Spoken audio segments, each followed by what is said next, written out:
Ternyata anaknya ya ada ini kasus ya. Jadi anaknya ternyata ini tidak berkenan.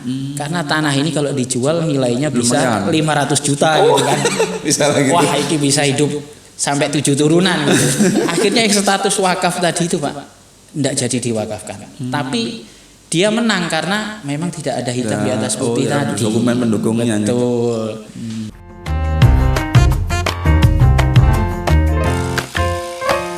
Assalamualaikum warahmatullahi wabarakatuh.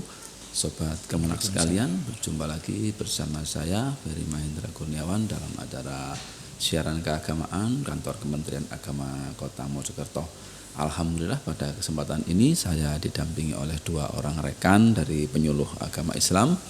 Beliau sehari-hari bertugas atau melaksanakan tugas kedinasan sebagai penyuluh di KUA Kecamatan Keranggan. Beliau adalah Bu Risa dan Pak Deka. Kita sapa bersama-sama. Assalamualaikum Bu Risa, Pak Deka. Waalaikumsalam Pak Ferry. Bagaimana kabarnya hari ini? Alhamdulillah sehat dan semangat. Alhamdulillah. Matur nuwun sangat kehadirannya di tengah-tengah kesibukan orang berdua ini, sangat sibuknya luar biasa. Akhir-akhir ini Bu Risa dan Pak Deka ini kejar tayang, kalau bisa bahasanya anak-anak kejar tayang, banyak kegiatan harus diselesaikan. Matur nuwun sangat. Bisa diperkenalkan Bu Risa, monggo. Assalamualaikum warahmatullahi wabarakatuh. Saya Risha Rifqatus Sa'diyah, penyuluh agama Islam di kecamatan di KUA Keranggan. Jadi penyuluh agama Islam di KUA Keranggan ada 5 orang. Nggih. Satunya saya sebagai satu-satunya perempuan, Masya Allah. Luar biasa itu, Bu. Super. Nggih. Yang lainnya laki-laki, ada 4, Pak Deka, Pak Waji, Pak Arif, sama Pak Juari. Gitu. Berlima, Bu, jenengan. Berlima, alhamdulillah. Di KUA Keranggan itu ndak ada PNS-nya loh, Mas Ferry. Jenengan mboten itu. Nanti buka kita lowongan. agendakan. Terima kasih Bu Risa. Jadi Bu Risa ini salah satu-satunya bahkan Sri Kandinya penyuluh di KUA Keranggan. Alhamdulillah bisa hadir bersama-sama kita. Monggo Pak Deka memperkenalkan diri. Assalamualaikum warahmatullahi wabarakatuh. Assalamualaikum. Perkenalkan, nama Deka Fertian Ginanjar. Biasanya kalau di lapangan di Kemenak ini dipanggil Pak Deka. Saya spesialis di penyuluh ini memang salah satunya membidangi wakaf gitu. Jadi memang sebagai penyuluh agama, salah satu juga menjalankan tugas di KUA sebagai spesialisasinya untuk wakaf. Jadi jenengan ahlinya pokoknya. ahli. Bisa aja. Bu Risa, kalau tadi jenengan cerita di perkenalan tadi penyuluh Keranggan itu ada 5 orang. 5 orang jenengan Sri Kandinya sendirian. Nah, wilayah binaan Keranggan itu bisa diceritakan berapa kelurahan atau bagaimana gambarannya, bisa diceritakan Bu Risa? Jadi di KUA Keranggan itu ada 6 kelurahan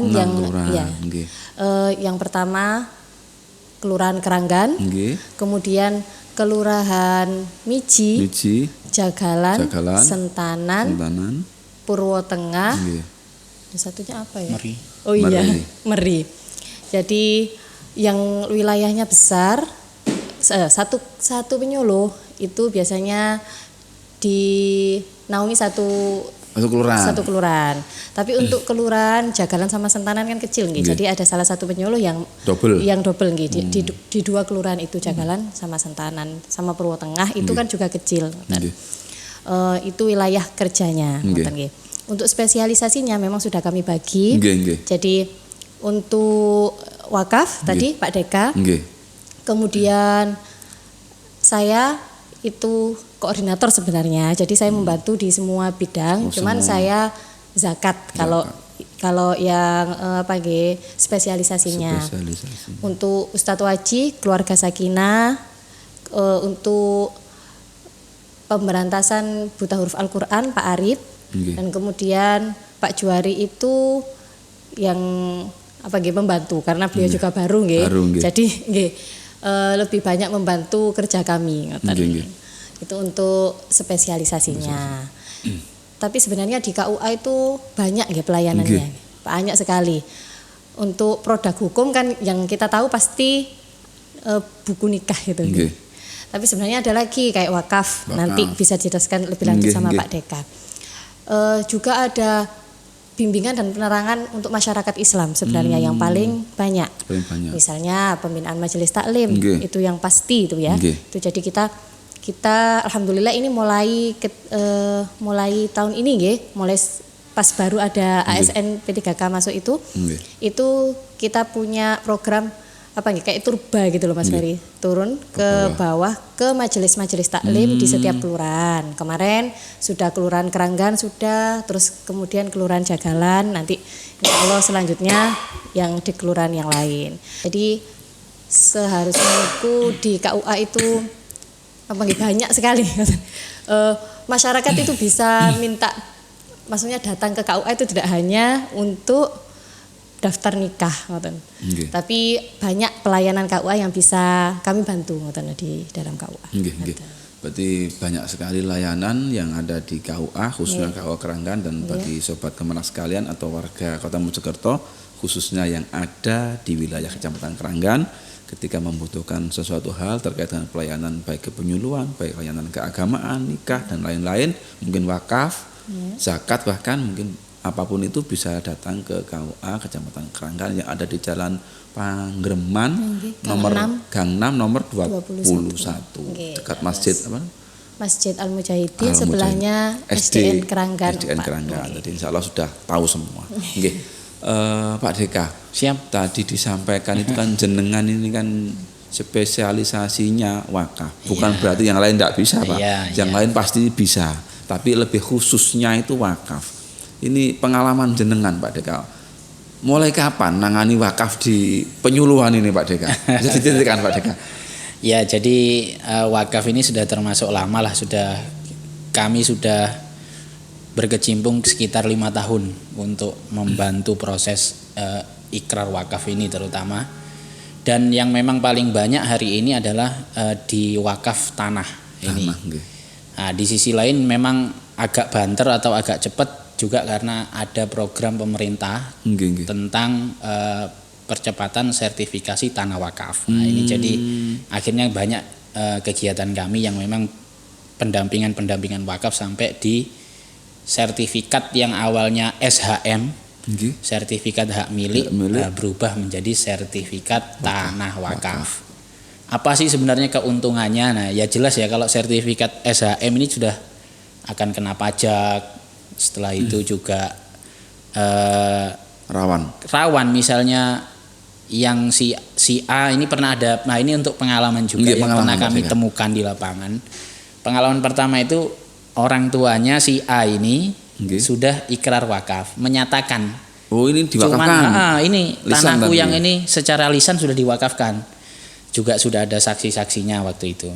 Nah, cuman karena by lisan, nggak ada hitam di atas putih, juga waktu itu tidak ada bentuk ikrar wakafnya, jadi hanya sekedar ya masyarakat sekedar tahu tok. Ternyata orang ini meninggal, Pak. Yang mengikrarkan tadi. Otomatis tanah ini statusnya kepemilikannya kan ke waris, ke anaknya. Nah, ternyata anaknya yang ada ini kasus ya. Jadi anaknya ternyata ini tidak berkenan karena tanah ini kalau dijual nilainya bisa 500 juta gitu kan. Bisa gitu. Wah, ini bisa hidup sampai 7 turunan gitu. Akhirnya yang status wakaf tadi itu, Pak, tidak jadi diwakafkan. Tapi dia menang karena memang tidak ada hitam di atas putih tadi. Dokumen pendukungnya. Betul. Hanya sekedar diketahui warga sekitar, tapi itu tidak menguatkan ketika di pengadilan ya anaknya yang tetap pemegang haknya. Itu ada yang kasus gitu. Ini ada lagi kasus kedua nih menarik. Jadi sudah melakukan ikrar wakaf. Cuman ini kan wakafnya ini dari beberapa orang gitu loh, Pak. Intinya dari beberapa orang. Ternyata si anak ini ngerasa belum mendapatkan warisan dari orang tuanya. Nah, akhirnya yang awalnya secara hukum aslinya ini sudah sah, sudah diwakafkan, sudah oke, anaknya nggak gelem tanda tangan. Oh, nolak untuk tanda tangan. Jadi akhirnya sampai hari ini anaknya itu kepingin, wis aku harus dapat warisan dulu dari bapakku, baru aku mau tanda tangan wakaf kita tadi. Jadi wakaf tadi itu, aset wakaf tadi kayak tersandra. Nah, ini yang terjadi di lapangan juga. Berarti banyak cerita-cerita menarik. Banyak kita dampingi yang kayak gitu juga banyak, dan ada yang sebenarnya yang menarik itu adalah kami menganggap kerja kita ini ada bentuk amal jariah juga. Jadi pendampingan ini yang menurut kami lebih penting. Orang mau bisa berwakaf ini juga luar biasa. Jadi makan mengikhlaskan hartanya gitu untuk dimanfaatkan oleh umat. Betul, Pak. Nah, nilainya ndak 100 200, kadang bisa jadi sampai setengah miliar untuk satu miliar tanah. Lebih mungkin bahkan. Apalagi tanah di kota sudah mahal kan begitu hari ini. Nah, akhirnya mereka mau mewakafkan, itu sudah niat yang baik ini kita dampingi sampai bentuknya menjadi sertifikat tanah wakaf yang itu dikeluarkan oleh Badan Pertanahan Nasional BPN. Jadi Pak Deka, dalam melaksanakan pendampingan tanah wakaf, jenengan ini kan saya yakin tidak bergerak sendiri, Pak. Mungkin bekerja sama dengan BWI, Badan Wakaf, BPN, mungkin teman-teman di KUA, mulai dari awal menelusuri tanahnya dengan kelurahan. Bisa diceritakan, Pak, timnya siapa saja? Pak, jenengan sendiri saja tak berasa atau bagaimana ceritanya, Pak? Kami ada tim. Jadi pertama memang di internal penyuluh ini juga ada. Jadi pertama kita biasanya ada orang yang laporan ingin mewakafkan, katakanlah gitu, sudah punya niat ingin mewakafkan, baru kita biasanya saya melakukan konsultasi dulu ke kepala KUA sebagai PPAIW. Nah, PPAIW, jadi bagaimana ini Pak? Oh, lihat sertifikatnya Mas Deka. Oke, dilihat statusnya aman, tidak sengketa. Nah, baru penyuluh ini bentuk. Ada misalnya saya dibantu Bu Risa, saya dibantu Pak Arif, itu ada tim untuk mendampingi. Mendampingi ini tujuannya satu, karena nanti kita tuh butuh foto geotek untuk lokasi tanahnya di mana sih gitu. Nah, habis itu juga butuh entry data masuk ke Siwak. Jadi pada program online-nya Kemenak, Siwak ini yang juga perlu diisi gitu. Ada juga sampai ke kita fotokopi 7 rangkap ada nazirnya, nazirnya siapa, ngecek nazirnya, ngecek saksinya, dan prosesi ikrar wakaf. Biasanya prosesi ikrar wakaf semua tim akhirnya turun, menyaksikan ikrar wakaf, mendokumentasikan, dan disitulah kadang kami pernah nemui sampai yang mewakafkan itu berlinang air mata, enggak nyangka terharu sampai bisa berwakaf. Mudah-mudahan jadi amal jariah sampai akhirat nanti, walaupun orangnya sudah meninggal. Berarti jenengan ini sudah istilahnya mumpuni, Pak. Kalau tak dengarkan dari pengarahannya tadi itu informasinya dari awal, begini. Jadi sobat Kemenak sekalian, warga Kota Mojokerto khususnya yang di wilayah Keranggan, ketika ingin berwakaf atau sudah berwakaf atau sudah mempunyai dari orang tuanya, mungkin dari nenek kakeknya atau bagaimana, ketika ada sesuatu hal yang perlu dikonsultasikan terkait wakaf, monggo hadir di KUA Kecamatan Keranggan, menemui Pak Deka. Nanti insya Allah beliau dengan senang hati membantu. Misalkan ada kurang berkas apa, beliau bisa membantu ngecek. Belum ada ini, belum ada itu, nanti beliau bisa membantu. Untuk pengurusannya saya yakin sudah banyak tanah yang digolkan sebagai sertifikat tanah wakaf oleh beliau. Ini luar biasa sekali Pak Deka ini. Terus gini, Bu Risa, Keranggan ini kan Kecamatan baru. Kecamatan baru ya, relatif mungkin secara struktur pelayanannya jenengan masih membagi-bagi, kemudian menyesuaikan. Nah, itu suka dukanya jenengan di Kecamatan baru apa? Mungkin Pak, ini perlu adaptasi, perlu dipindah lagi. Banyak penyesuaian saya yakin. Atau mungkin sarprasnya kurang. Penyuluh itu kan butuh laptopnya tidak ada, printer tidak ada. Itu kira-kira suka dukanya apa, Bu? Ceritanya, Bu. Ini secara umum dulu sebagai pegawai KUA, pegawai KUA betul. Karena kantor KUA itu awalnya itu kan, mohon maaf, rumah dinasnya Bapak Kepala Balai Nikah. Jadi misalnya apa ya kayak standar kantor nih memang belum tepat. Nggih betul. Tapi di tempat kecil itu malah kehangatan terasa. Aduh ya Allah. Soalnya Bu, desekan gitu loh. Banyak tadi sempit. Nggih. Jadi ya karena KUA baru nggih Mas Ferry, jadi betul. berkas belum terlalu banyak juga alhamdulillahnya. Enak di situ, Bu. Jadi ruangnya lebih luas.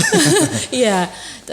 Berkas belum banyak tapi alhamdulillah nggih. Jadi kalau untuk pelayanan sih mungkin KUA-nya minimal tapi pelayanan pasti maksimal. Luar biasa alhamdulillah betul, karena sekarang alhamdulillah penghulu sudah ada lagi sudah ada tambahan administrasi ya, pegawai administrasi yang istilahnya itu juga alhamdulillah, terus penyuluh juga. Jadi sekarang kalau misalnya butuh pelayanan ada masyarakat datang itu baginya enak ngoten nggih. Jadi pelayanan itu enggak gupuh kabeh ngoten nggih. Kalau dulu kan bahasanya gitu ya. Misalnya kayak tadi ada wakaf ngoten nggih. Misalnya mau ini wakaf, langsung nggih bisa Pak Deka. Ada yang minta produk halal, bisa nanti temui saya. Kalau misalnya ada yang tanya tentang mualaf, langsung nanti Pak sebentar nggih sama Pak Waji ngoten. Insyaallah alhamdulillah aman. Nggih itu tadi mungkin nggih. Semoga saja sarana prasarananya lebih baik. Tapi alhamdulillah kan sudah Mas Ferry sudah tahu bangunan yang baru di belakang itu. Gitu. Tahu gambarnya. Alhamdulillah itu kayaknya sudah berapa persen ya Pak Deka nggih? 70-80 kayaknya. Sudah bagus nggih, 2 lantai nggih. Nggih itu juga sudah siap ditempati katanya ngoten nggih. Nggih, kirangan niku kapan bancaan ini? Pak Deka niku. Nanti Pak Deka yang potong kambing. Itu yang untuk secara umum, untuk secara khusus misalnya penyuluh nggih, mohon maaf karena ruangannya kecil jadi kita ada 5 penyuluh itu cuman punya meja kerjanya 2 ngoten nggih. Numpuk-numpuk. Nggih. Ruangannya kecil, kalau misalnya saya di ruangan bersama 4 pria niku nggih enggak nyaman loh Mas. Jadi kita biasanya kan ya alhamdulillah karena kita itu semuanya dekat nggih. Jadi kadang saya ke PTSP depan, kadang bantu-bantu di depan. Iya, pokoknya luas lah. Karena sudah timnya sudah solid nggih. Jadi gampang aja saya pengin ke depan, saya pengin ke dekatnya admin. Oke, kalau itu jadi enggak apa-apa sih ngoten. Tapi ini tadi ya kendalanya cuman sedikit lah ngoten. Masih bisa diatasi dengan baik. Yang penting tadi walaupun minimalis layanan tetap maksimal. Terus Bu Risa, kalau jenengan kan juga salah seorang pegiat Al-Qur'an di Kota Mojokerto. Lah mungkin juga ada bisa diceritakan kalau disampaikan kan ada kampung Al-Qur'an di wilayah Kelurahan Keranggan. Yang mungkin insya Allah juga merupakan wilayah binaan dari jenengan juga. Bisa diceritakan gambarannya seperti apa kondisi kampung Al-Qur'an itu, ceritanya bagaimana gimana barangkali ada sobat kemenak yang wilayah di area Kecamatan Keranggan ingin ke sana, ingin ngaji atau ingin menimba ilmu atau sharing biar lebih jelas kira-kira seperti itu. Iya. Kelurahan Keranggan gitu, lebih tepatnya kemarin itu yang kampung Al-Qur'an kan kelurahan gitu. Kelurahan Keranggan itu sebenarnya yang paling luas sendiri di Kecamatan Keranggan. Setelah itu Meri, ngoten nggih, Pak Deka nggih. Jadi karena di Keranggan itu sebenarnya homogen nggih, lebih banyak muslimnya ngoten. Jadi alhamdulillah kalau untuk pembelajaran Al-Qur'annya insya Allah sudah merata. Tapi kita tahu sendiri bahwa untuk mengajar yang anak-anak ngoten nggih, untuk dari lapisan yang paling bawah itu kan butuh tenaga yang banyak juga. Nah ini biasanya seperti yang kita dengar di podcast sebelumnya nggih, Bu Mila itu Bu Mila itu kan pembinaannya kepada gurunya juga. Nah nggih, kalau misalnya gurunya bagus, entah itu metode apapun yang dipakai, pasti nanti anak-anaknya juga bagus. Jadi kalau anak-anaknya itu alhamdulillah kalau dari pantauan kami itu niat ngajinya itu sudah besar alhamdulillah aman. Ndak ada yang TPQ itu sampai ndak jalan, itu ndak ada. Jadi terus jumlah muridnya itu nggak pernah yang sampai turun ngoten. Malah ada yang pokoknya mesti sampai khatam ngoten loh. Nggak pernah saya jarang dengar cerita yang medot tengah-tengah itu bisa hanya 10% lah kalau. Nah, itu kita jadi titik beratnya itu ke para pembinanya, ngoten nggih. Jadi para guru Al-Qur'an. Terus saya juga ingin menyampaikan kalau ada orang bisa ngaji Al-Qur'an itu nggih di sekitar wilayah Keranggan itu mohon jangan malu-malu lah ngoten untuk ngajar. Karena kalau nanti nggak mau ngoten nggih, akhirnya yang ngajar itu akhirnya orang yang misalnya ngoten ilmunya kirang ngoten nggih untuk mengajar Al-Qur'an. Karena kadang-kadang begitu saya pernah menemui di daerah ngoten nggih. Lah gak ono sing ngajar ngaji lho Mbak, ngoten sing gelem nek Bu iki tok ngoten. Ala kadarnya. Ngoten lah padahal kan eman-emani ngoten nggih. Jadi kita kan mengajar Al-Qur'an itu kan meneruskan riwayat nggih. Jadi dari Rasulullah. Kalau kita mengajarkan bacaan yang salah itu berarti kan nanti salahnya tumpuk-tumpuk terus-menerus, salah-salah terus akhirnya ya dosanya kembali pada kita. Jadi pesan saya misalnya ada ingin dibina ngoten nggih misalnya di wilayah Keranggan atau di sekitar Kota Mojokerto ingin para pengajarnya ingin dibina oleh kami para penyuluh agama Islam membuka sekali ngoten karena ada alhamdulillah kayak Bu Mila itu kan mumpuni sebagai pengajar Al-Qur'an ngoten sanadnya juga bagus ngoten ada beberapa di penyuluh itu ada nanti Ustadz Ma'arif, ada saya sendiri, ada Ustadz Solihin itu semuanya niku kan sudah bersanad baik ngoten bisa membantu untuk sharing ilmu kepada seluruh pembina-pembina Al-Qur'an di wilayah Mojokerto, Kota Mojokerto. Sobat Kemenak sekalian yang ingin atau berkeinginan sharing atau belajar bersama tentang Al-Qur'an, tim dari penyuluh agama Islam Kota Mojokerto siap sharing. Mungkin dijadwalkan yang santainya bisanya kapan, dijadwalkan yang enak nanti ada pembinaan bersama atau bahasanya kajian bersama atau ngaji bareng bahasanya seperti itu. Biar khasanah keilmuan kita atau gairah keilmuan kita ini lebih lebih semangat untuk mengkaji Al-Qur'an. Kira-kira seperti itu. Pak Deka, sebagai seorang penyuluh yang sangat energik jenengan ini, tapi tugasnya juga sangat banyak. Lah harapan jenengan Pak Deka terkait wakaf, karena wakaf ini kompleksitas masalahnya sangat tinggi kalau menurut saya. Harapan jenengan terkait wakaf di Kota Mojokerto, khususnya di wilayah Keranggan apa Pak Deka? Ya, yang pertama harapannya mudah-mudahan masyarakat ini semakin senang atau gemar untuk berwakaf. Wakaf sekarang bisa misalnya nggak punya tanah bisa wakaf uang, bisa juga melakukan wakaf produktif. Jadi wakaf ini bentuknya luas dan peluangnya insya Allah sebagai bekal kita di akhirat nanti juga luar biasa. Nah mudah-mudahan yang pertama itu masyarakat di Keranggan ini gemar atau senang untuk melakukan amal yang namanya berwakaf ini tadi. Nah yang kedua ya mudah-mudahan kita diberikan kesehatan terus untuk bisa melakukan pendampingan, edukasi, konsultasi juga seputar tentang wakaf dan penerangan keagamaan gitu intinya. Gitu. Pak Deka, terima kasih. Bu Risa, jenengan sebagai koordinatornya penyuluh wilayah Keranggan, istilahnya komandani. Harapannya apa Bu untuk penyuluh di wilayah Kecamatan Keranggan?